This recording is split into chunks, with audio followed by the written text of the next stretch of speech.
శంకర హృదయ నివాసిని పార్వతి పరమేశ్వరి శంకర హృదయ నివాసిని పార్వతి పరమేశ్వరి.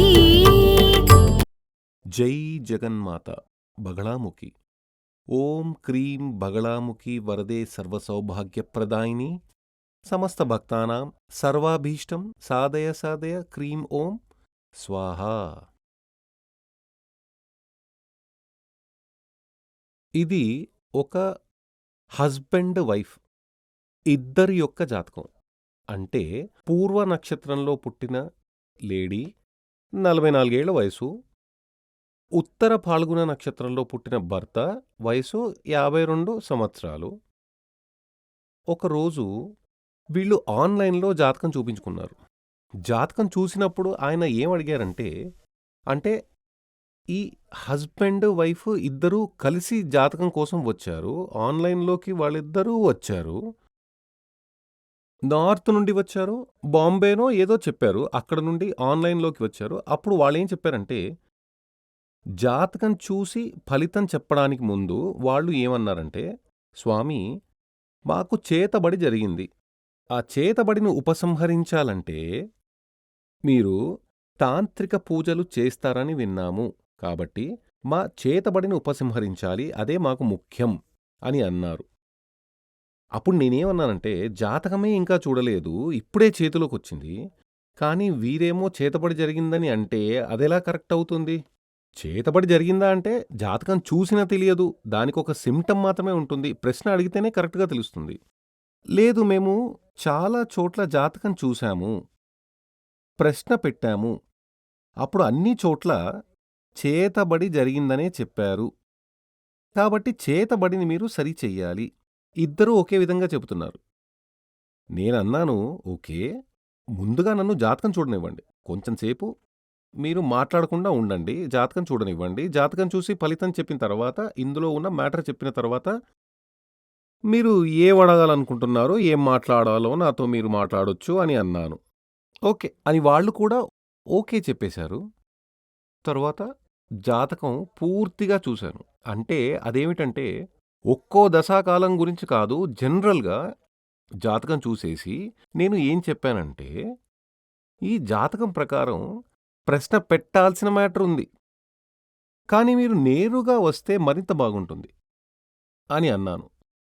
ప్రశ్న పెట్టడానికి మనిషి నేరుగా వస్తే ఇంకా బాగుంటుంది. మరైతే ఎప్పుడు రావాలి అని అడిగారు. ఒక డేట్ చెప్పాను, ఇక్కడ అపాయింట్మెంట్లో ఇచ్చిన తేదీ చెప్పాను. ఆ తేదీలో వాళ్ళు హస్బెండ్ వైఫ్, అలాగే ఆ అమ్మాయికి తల్లి తండ్రి అని అందరూ వచ్చారు. మొదటి రోజు ఇక్కడికి వచ్చి ఉండి మరుసటి రోజు అపాయింట్మెంట్ వచ్చారు. అపాయింట్మెంట్కి వచ్చి అక్కడ కూర్చుని వెంటనే ఆ అమ్మాయి తల్లి చెప్పడం మొదలెట్టింది పాత కథ. చేతబడి చేశారు స్వామి, చేతబడి చేసి నా కూతురు జీవితమే నాశనం చేసేశారు, నా కూతురికి జీవితమే లేదు అని చాలా విషయాలు చెప్పారు. నేనెప్పుడూ జీవితమే లేదంటే మరి ఆమెకి ఈయన హస్బెండే కదా. మరి ఆ వ్యక్తి మంచి హైట్ వెయిట్గా, సరిగ్గా చెప్పాలంటే చక్కగా, చూడగానే గొప్పగా ఉన్నాడు, హైట్ వెయిట్ పరంగా చక్కగా ఉన్నాడు. నేనన్నాను, ఈయన మిలిటరీలో ఉన్నారా అన్నాను. లేదు, పోలీసుగా ఉన్నారు, పెద్ద ఉద్యోగంలో ఉండేవారు, ఇప్పుడు ఆ ఉద్యోగం వదిలేసి బిజినెస్ చేస్తున్నారు, బాగా సెటిల్ అయిన ఫ్యామిలీ, ఫైనాన్షియల్గా కూడా బాగానే ఉన్నారు. మరైతే సమస్య ఏముంది అని అడిగాను. నా కూతురికి జీవితమే లేదు స్వామి, నాకిప్పుడే అది తెలిసింది, వీళ్ళకి పెళ్ళై చాలా సంవత్సరాలైపోయింది, కానీ 12 సంవత్సరాలు దాటిపోయింది, నా కూతురికి జీవితమే లేదు. అంటే వాళ్ళు సెక్షువల్ రిలేషన్ గురించి ఆమె చెబుతున్నారు, జీవితమే లేదు, జీవితమే లేదంటున్నారు, జీవితమే లేదు. దానికి కారణం ఈయన యొక్క తల్లి, అంటే ఆ కూతురి అత్తగారు చేతబడి చేసేశారు. దానివల్ల వీళ్ళు ఒక్కటి కాకుండా అడ్డుకట్ట వేస్తున్నారు. నేనడిగాను, వీళ్ళు ఒక ఇంట్లోనే కదా ఉన్నారు? అవును, ఒక్క ఇంట్లోనే ఉన్నారు. ఆ ఇంట్లో ఇంకా ఎవరెవరున్నారు? ఒక బిడ్డ ఉంది. ఈ హస్బెండ్, వైఫ్, ఒక బిడ్డ, ఇద్దరు పనివాళ్ళున్నారు, ఒక వ్యక్తి అక్కడుంటారు, ఒక్కరు సాయంత్రం వెళ్ళిపోతారు అని చెప్పారు. మరి సమస్య లేదు కదా! కానీ జీవితం లేదు, జీవితం లేదంటున్నారు. లేదు చేతబడి చేసేశారు. దానివల్లే జీవితం లేదు. నేను ఇప్పటి వరకు పెళ్ళికి తర్వాత నా యొక్క కూతురు నవ్వుతూ చూడడం నేను చూడలేదు. ఆమె ఎప్పుడూ విచారంగానే ఉంటుంది. ఏదో పోగొట్టుకున్నట్టు ఉంటుంది. ఈయన మా చుట్టాలే. ఈ అబ్బాయి మాకు బంధువే అవుతాడు. అరేంజ్డ్ మ్యారేజ్ కూడా. 8 పొంతనాలున్నాయని తెలిసాకే పెళ్లి చేశాము. కానీ నా కూతురికి జీవితమే లేకుండా పోయింది. ఎలాగో ఒక బిడ్డ పుట్టింది. అది తప్ప ఈమెకి ఆ ఫ్యామిలీ లైఫ్, కుటుంబ జీవితం, దాంపత్య జీవితం లేదు అని చెప్పారు. సరే, జాతకంలో నేను చెప్పాను. ముందుగా జాతకంలో ఏదైనా లోపం ఉందా అని చూడనివ్వండి. ఆ తర్వాత అవసరం ఉంటే ప్రశ్న పెడతాం. అప్పుడు వాళ్ళన్నారు, జాతకం చాలా చోట్ల చూపించాను స్వామీ, జాతకంలో సమస్యేమీ లేదు. అంతా బాగుందని అందరూ అని చెప్పారు. అందులో ఆవిడకి కొంచెం జ్యోతిష్యం కూడా, అంటే చూసి చూసి ఆమె కొంచెం జ్యోతిష్యం వచ్చేసింది. చాలా విషయాలు తెలుసు. అలాగే ఈ ప్లానెటరీ పొజిషన్ కూడా ఆమె చెబుతున్నారు. అలా ఉంటే ఇలా, ఇలా ఉంటే అలా అని ఆమె చెప్పారు. ఈ స్త్రీ జాతకంలో 7వ స్థానంలో వీనస్ ఉంది. ప్లస్ చంద్రుడు, గురువు కలిసి ఉండడం వల్ల అది గజకేసరి యోగం. ఈ విధంగా చాలా యోగాలు ఉన్న జాతకం ఉంది. ఇలా అన్నీ ఉండి కూడా ఆమెకి జీవితం లేకుండా పోయింది స్వామి అన్నారు. అప్పుడు నేనేమన్నాను, జాతకం ప్రకారం ఈ పూర్వ నక్షత్రానికి, ఈ ఉత్తర పాల్గునికి 5 పొంతనాలు మాత్రమే ఉన్నాయి. 6 పొంతనాలైనా ఉంటేనే పెళ్లి చెయ్యాలంటారు. ఇందులో వచ్చి మొదటిగా 5 పొంతనాలే ఉన్నాయి. రెండో విషయం జాతకాల పొంతన. అంటే ప్లానిటరీ పొజిషన్ కూడా పొంతన లేకుండా ఉంది. సరే, అవేమీ వద్దు. ఇక్కడ సమస్య, అమ్మాయి జాతకంలో 7వ ఇంట్లో వీనస్ సొంత ఇంట్లో ఉండడం వల్ల ఈ రిలేషన్షిప్ ఇన్నేళ్లు అయినా కూడా పెళ్ళై చాలా సంవత్సరాలైంది, విడిపోకుండా ఉంది. అప్పుడు ఆమె అన్నారు, విడిపోకుండా ఉంటే చాలదు స్వామి, లైఫ్ ఉండాలి కదా అని అన్నారు. ఉంది, కానీ జాతకంలో సమస్య ఉంది. జాతకంలో చాలా సమస్యలున్నాయని చెప్పాను. ఇక్కడ అమ్మాయి జాతకం ప్రకారం 7వ స్థానంలో శుక్రుడు స్వక్షేత్ర బలవంతుడుగా ఉన్నాడు. అంటే సొంత ఇంట్లో ఉన్నాడనమాట. అప్పుడు సూర్యుడు, ఆ శుక్రుడు చాలా పవర్ఫుల్గా ఉన్నాడు. అలా ఉంటే కామ భావన కొంచెం ఎక్కువగా ఉంటుందని అర్థం. 8వ స్థానంలాగే 7వ స్థానం మాంగళ్య స్థానమే. అదేవిధంగా కామ భావన ప్రదర్శించే ఆ స్థానం 7వ స్థానంలోగా శక్తివంతంగా ఉంటుంది. కాబట్టి 7వ భావం సొంత ఇంట్లోనే శుక్రుడు ఉండడం వల్ల ఈమెకు కామ వాంఛ కొంచెం ఎక్కువగా ఉంది. పురుషుడి జాతకానికి వస్తే ఎలాగంటే, ఆ జాతకంలో 7వ స్థానంలో శుక్రుడున్నాడు. 7వ స్థానంలో శుక్రుడు ఉన్నప్పటికీ అది గురువు దృష్టిలో ఉంది. ఇక్కడ చూస్తే గురువు దాని సొంత ఇంట్లో నుండి శుక్రుడి మీద దృష్టి ఉంది. కాబట్టి ఆ శుక్రుడు కంటే గురువుకే ఇక్కడ పవర్ ఎక్కువ. ఎందుకంటే అది స్వక్షేత్రం బలం, సొంత ఇంట్లో ఉండడం వల్ల. కాబట్టి ఏ జాతకంలో అయినప్పటికీ గురువు, శుక్రుడు పరస్పర దృష్టిని అని చెబుతారో, అంటే ఇక్కడ నుండి శుక్రుడు గురువుని చూస్తున్నాడు, గురువు శుక్రుని చూస్తున్నాడు. అలా ఉంటే సంతోషకరమైన కుటుంబ జీవితం ఉండదు. అది అంతే అని శాస్త్రం. ఇక్కడ ఆ ఒక్క మైనస్ ఉంది. కానీ అది కాదు. సమస్య ఏమిటంటే 8వ స్థానం. 8వ స్థానం అనేది సెక్షువల్ ప్లేస్, దాంపత్య స్థానం. ఆ 8వ స్థానంలో వచ్చి బుధుడు 8లో ఉన్నాడు. ప్లస్ కేతువుకి వస్తే రాహు దృష్టి ఉంది. ఇందులో చంద్రుడి దృష్టి ఉంది. కానీ అక్కడ చంద్రుడికి బలం లేదు. రాహుకి మాత్రమే పవర్ఫుల్ బలం ఉంది. కాబట్టి ఇందులో సమస్య ఏమిటంటే, జాతకం ప్రకారం ఈ మనిషికి, అంటే ఈ ఉత్తర పాల్గునిలో పుట్టిన 52 ఏళ్ల వ్యక్తికి మగతనం లేదు. జాతకంలో ఉన్న సమస్య అది. కానీ వాళ్ళేం చెబుతున్నారంటే, అబ్బాయి యొక్క తల్లి చేతబడి చేశారు. వీళ్ళొక్కటిగా ఉండకుండా చేతబడి చేశారు. దానివల్ల ఏం జరుగుతోందంటే, చాలా సంవత్సరాలుగా ఈవిడ చెబుతున్న ప్రకారం నేనాయన అడిగాను, ఇన్ని సంవత్సరాలుగా 12 ఏళ్లుగా దాంపత్య జీవితం లేనప్పుడు డివోర్స్ ఇవ్వచ్చు కదా! మరో పెళ్లి చేసుకోవచ్చు కదా! మీకు అందం, ఆరోగ్యం, సంపత్తి ఉందంటున్నారు. చదువుకున్నారని చెప్పారు. మరి మరో పెళ్లి చేసుకోవచ్చు కదా! అప్పుడు ఆమె చెప్పింది, అంటే ఈ లేడీ అన్నమాట చెప్పారు, లేదు స్వామి, ఆయన నాతో చాలా ఇష్టంగా, ప్రేమగా ఉన్నారు. ఆయన చాలా మంచి వ్యక్తి. కుటుంబానికి బాగా చూసుకుంటారు. బాగా సంపాదించి పెడుతున్నారు. ఉండటానికి నాకు ఇష్టమైన ఇల్లు కొనిచ్చారు. వాహనం కొనిచ్చారు. అన్ని సౌభాగ్యాలున్నాయి. కానీ ఒక జీవితం ఉన్నప్పుడు హస్బెండ్, వైఫ్ మధ్య ఒక రిలేషన్‌షిప్ ఉండాలి కదా స్వామీ! అదే ఇక్కడ లేదు అని ఆమె చెప్పింది. అప్పుడు నేనన్నాను, సరే మీరంటున్నారు దీనికి చేతబడి కారణం అని. చేతబడి యొక్క ఒక చిన్న సింప్టమ్ జాతకంలో ఉంది. అదేమిటంటే జాతకం ప్రకారం మాంది, మాంది అంటే మీకు తెలుసు గుళిక. ఆ మాందిని రాహు చూస్తుంటే, లేదంటే శని చూస్తుంటే, అవి కలిసి ఉంటే, కుజుడితో చేరి ఉంటే అది ఆభిచార దోష సింప్టమ్‌గా ఉంటుంది.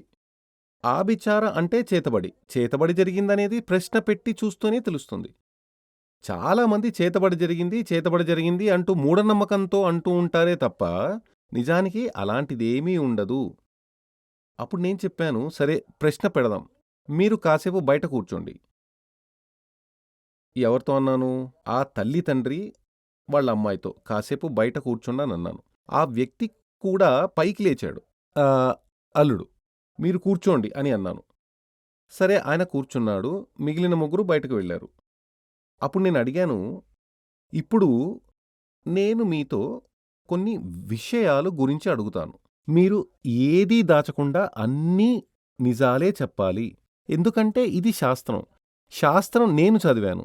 ఈ శాస్త్రం సరైనదని నేను రూఢీ చేసుకోవడానికి కూడా నేను ఈ ప్రశ్నలు అడుగుతాను అని అన్నాను. నేను చదివినవాణ్ణే, మీరూ చదివిన వ్యక్తే. ఆ విధంగా ఆయనతో మాట్లాడినప్పుడు ధారాళంగా అడగొచ్చు అని ఆయనన్నాడు. నేనడిగాను, ఈ యొక్క జాతకంలో మీకు కామవాంఛలాంటివన్నీ బానే ఉన్నాయి కదా! కదా! ఆయన దానికి సమాధానం చెప్పలేదు. అప్పుడు నేనన్నాను, ఈ యొక్క జాతకంలో చూస్తే సెక్షువల్ ప్లేస్‌లో అంటే దాంపత్య బంధం స్థానంలో బుధుడు ఉన్నాడు, కేతు ఉన్నాడు, రాహు అక్కడ దృష్టి ఉంది. ఇలాంటి ఒక ప్లానెటరీ పొజిషన్ ఉంటే జ్యోతిష్య శాస్త్రం ప్రకారం ఏమిటంటే ఆయనకి, ఆ వ్యక్తికి దాంపత్య జీవితంలో సెక్షువల్ లైఫ్‌లో పెద్దగా ఇంట్రెస్ట్ ఉండదు. దానికి కారణం ఏమిటంటే అతని లింగం సరైన విధంగా టెంప్ట్ కాదు. టెంప్ట్ అయినప్పటికీ ఎక్కువసేపు అది అలాగే ఉండదు. ప్లస్ అది త్వరగా స్పర్మ్ ఔట్ అవుతుంది. అలా అని జ్యోతిష శాస్త్రంలో చెప్పబడి ఉంది. సరే ఇప్పుడు మీరు చెప్పండి. మీకు ఏ విధంగా అదే విధంగా ఈ యొక్క బుధుడి అంటే ఇక్కడ ఏ భావాధిపతి బుధుడు అష్టమంలో 8వ స్థానంలో ఉన్నాడో ఆ బుధుడే పాప గ్రహమైనటువంటి రాహు లేదా శని దృష్టి ఉంటే మీ యొక్క లింగం అందం లేనటువంటిగా ఉంటుంది. చూస్తే విరక్తి కలుగుతుంది. వంగిపోయి ఉంటుంది. ఇలాగే ఉంటుంది కదా! కరెక్టే కదా! నిజం చెప్పండి అని నేనన్నాను. అవును స్వామి, అవన్నీ నిజమే. నాకు వైఫ్‌ని ఫేస్ చేసేటప్పుడు నాకు ఓ విధంగా ఉంటుంది. అది మాత్రమే కాదు, మీరు చెప్పినట్టు 100% అలాగే ఉంది. దానివల్ల ఇంట్లో ఏం జరుగుతోందంటే 12 సంవత్సరాలయింది. నాకు నా యొక్క వైఫ్, నా బిడ్డ అంటే ప్రాణం. కానీ నేను ఏం చేస్తానంటే ఈవినింగ్ రాత్రి అయితే వేరొక గదిలో పడుకుంటాను. 12 ఏళ్లుగా అలాగే చేస్తున్నాను. అప్పుడు నేను ఆయనతో ఏం చెప్పానంటే, నీకు ఒక రాత్రి అయిందంటే ఒక విధమైన భయం, టెన్షన్‌గా ఉంటోంది. ఏదో ఒక బ్యాడ్ ఎఫెక్ట్ నాలో వచ్చి ప్రవేశిస్తోంది. నిన్ను చూస్తే నాకు భయంకరంగా ఒక దెయ్యం, పిశాచిలాగా తెలుస్తోంది. నిజంగానే అలా అనిపిస్తోందా? లేదా అలాంటిదేం లేదు. నేను అలా చెప్పి వేరుగా వచ్చేస్తాను. 12 ఏళ్లుగా జరుగుతోంది. నాకు ఆ కామవాంఛ లేదు. ఆ విధంగా ఆయన చెప్పాడు. అంటే ఇక్కడ సమస్య ఇదే. కాబట్టి ఈ ఆస్ట్రాలజీ అనేది ఎంత షార్ప్‌గా ఉందో చూసారా? ఆయన అన్నీ నిజమే అన్నారు.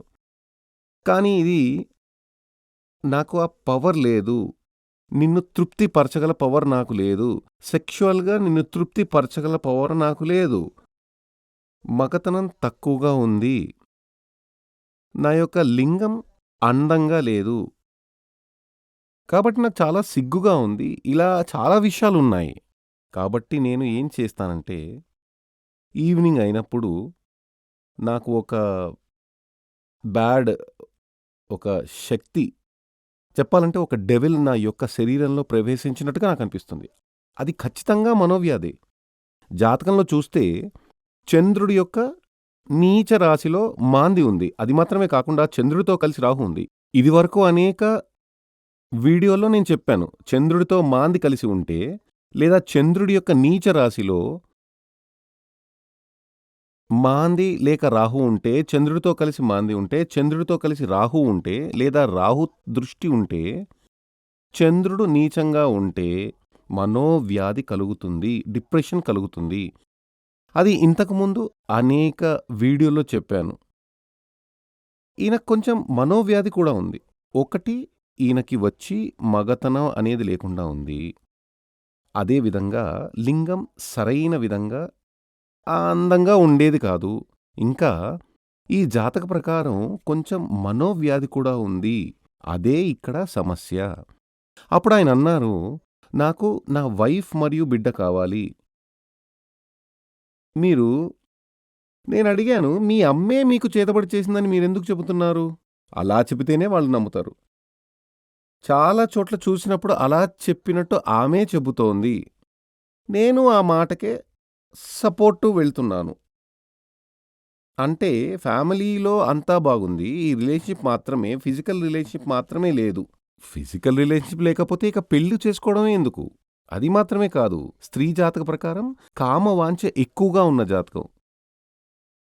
సరే, వాళ్ళని కూడా పిలిచాను. అమ్మాయి, ఆమె తల్లిదండ్రులు వచ్చారు.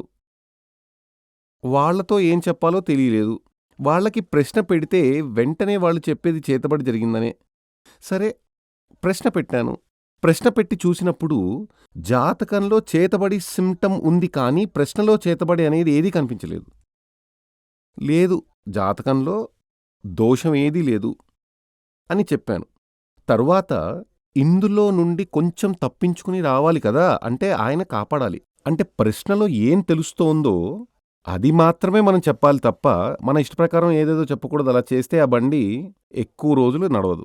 అమ్మవారి అనుగ్రహం సిద్ధించదు. ఉపాసనామూర్తి అనుగ్రహం సిద్ధించదు. నేను ప్రశ్న పెట్టి చూసినప్పుడు చేతబడి లేదు. ఆ నిజం వాళ్లతో చెప్పి తీరాల్సిందే. తర్వాత తప్పించుకోవడానికి నేనొక మార్గం కనిపెట్టాను. ఏ మార్గం అంటే, నేను చెప్పాను, మీ అమ్మాయి జాతకంలో 7, 8, 9, 10వ స్థానంలో ప్రవర్ధ్యా యోగం ఉంది. ఆ ప్రవర్ధ్యా యోగంతో పాటు గురువు కూడా కలిసి ఉంది. అక్కడ శని, రాహు ప్రత్యేకమైన టెండెన్సీ కలిగిన గ్రహాలున్నాయి. గురువు అక్కడ ఉంది. అక్కడ ఒక సపరేషన్, ఆ యొక్క శని, రాహు సపరేషన్ కలిగిస్తున్నాయి. అలాగే ప్రవర్ధ్యా యోగం అంటే అది సన్యాస యోగం అని చాలా గ్రంథాల్లో పేర్కొని ఉంది.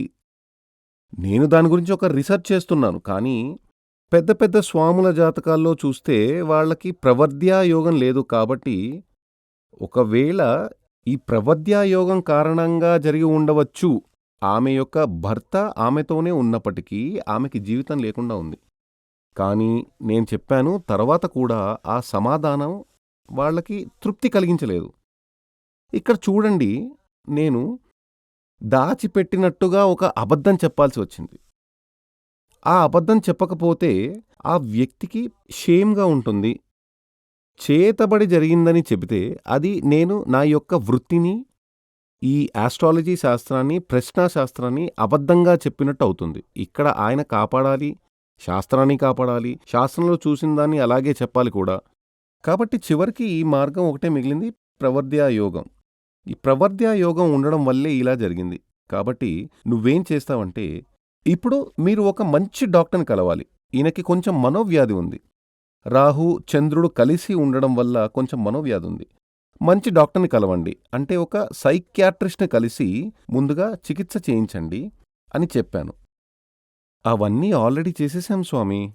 ఇదివరకే 2-3 ఏళ్ల ముందే ఇవన్నీ మేం చేసేశాము. కానీ వర్కౌట్ కాలేదు. అప్పుడు నేనేమన్నానంటే, ఎందుకు వర్కౌట్ అవ్వలేదంటే, ఈ ప్లానెటరీ పొజిషన్ ఈ విధంగా ఉండడం వల్లే ఈయనకి ఈ మనోవ్యాధి. కాబట్టి దానిలో మార్పు రావాలంటే ఈ ప్లానెటరీ పొజిషన్‌కి పరిహారం చెయ్యాలి. మందు, మంత్రము అని శాస్త్రం చెబుతోంది. వచ్చిన వ్యాధికి మందు, ఆ వ్యాధి కలగడానికి కారణమైనటువంటి ప్లానెటరీ పొజిషన్, గ్రహయోగం, దానికి మంత్రం అంటే యాగాలు, పూజలాంటివి. ఆ విధంగా చెయ్యాలి అని వాళ్ళకి చెప్పాను. మనస్ఫూర్తిగా లేకుండా, తృప్తి లేని మనసుతో సూర్యమంగళానికి వచ్చి జాతకం చూసి ఎవ్వరూ అసంతృప్తిగా వెళ్ళలేదు. కానీ వీళ్ళు మాత్రం తృప్తి లేకుండానే వెళ్లారు. దానికి కారణం ఏమిటో మీకు అర్థమై ఉంటుందనే భావిస్తున్నాను. జై జగన్మాత బగళాముఖి.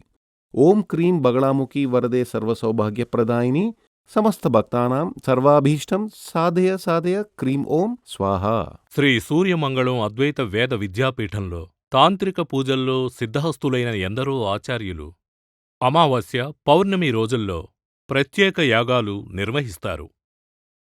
ఈ యాగాల్లో పాల్గొనడం ద్వారా తల్లి శ్రీ బగళాముఖీదేవి అనుగ్రహం వల్ల సర్వదోషాలూ పోయి సకల సౌభాగ్యాలు మనకు కలుగుతాయి.